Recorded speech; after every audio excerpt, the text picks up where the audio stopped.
This is Tamil Nadu's biggest climate threat, one that could redraw the state's map. In the past few months, one hashtag has dominated social media. Hashtag Stop Adani, Save Chennai. And News with Navya brings to you details that go beyond the headline. This is Kattupalli port, situated in the northern end of Tamil Nadu, nearly 35 kilometers from Chennai.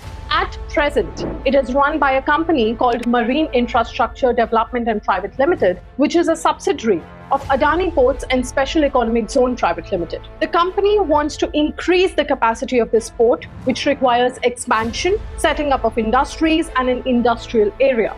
And the company had applied for environmental clearance in 2019. But the locals, fisherfolk and environmentalists believe that if the port gets any bigger, it could become a social and environmental disaster in the making. Close to the port is Pulicat Lake. Now, this lake is one of the largest saltwater lakes in the country. A major part of it is in Andhra Pradesh and the remaining is in Tamil Nadu. The lake is home to unique fish species that only breed in salt water. This means any industrial activity in this area will impact the fish species, fish stock, and livelihoods of people dependent on it. Close to the lake is Sri Harikota Island, which is home to a bird sanctuary where you can spot several migratory birds. So it goes without saying that it is a protected and ecologically sensitive area. At present, the Adani Kattupalli port handles a capacity of 1.2 million 20-foot equivalent units per annum. And the company plans to increase the area of the port to at least 2,472 hectares.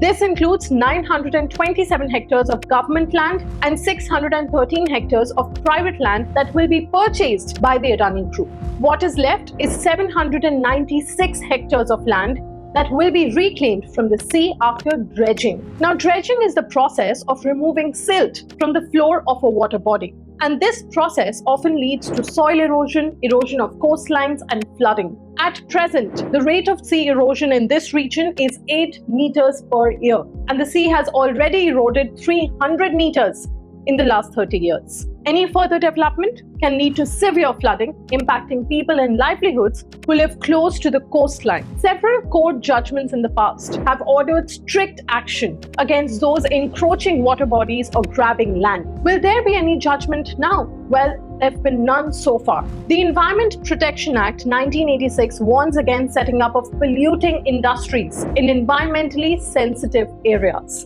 And in this case, ports are a large, red category, hazardous industry. Not just that, the Adani port is just 2 to 3 kilometers from a bird sanctuary. The expansion also clashes with coastal regulation zone notifications in 2011 and 2019, which do not allow ports to be set up in high erosion zones. But the government has defended the Adani project, calling it an expansion of the existing port and not the construction of a new one. The port expansion also threatens mangroves in the region. A UN FAO report says that if you cut 1 hectare of mangrove forest, fisheries lose about 480 kgs of fishes. And guess what? This project will cut at least 500 acres of mangroves. Apart from acting as nurseries for fishes, mangroves and wetlands also absorb storms and act as cyclonic buffer zones and barriers during floods. But these barriers are now disappearing and could lead to severe flooding, similar to what we saw in Chennai in 2050.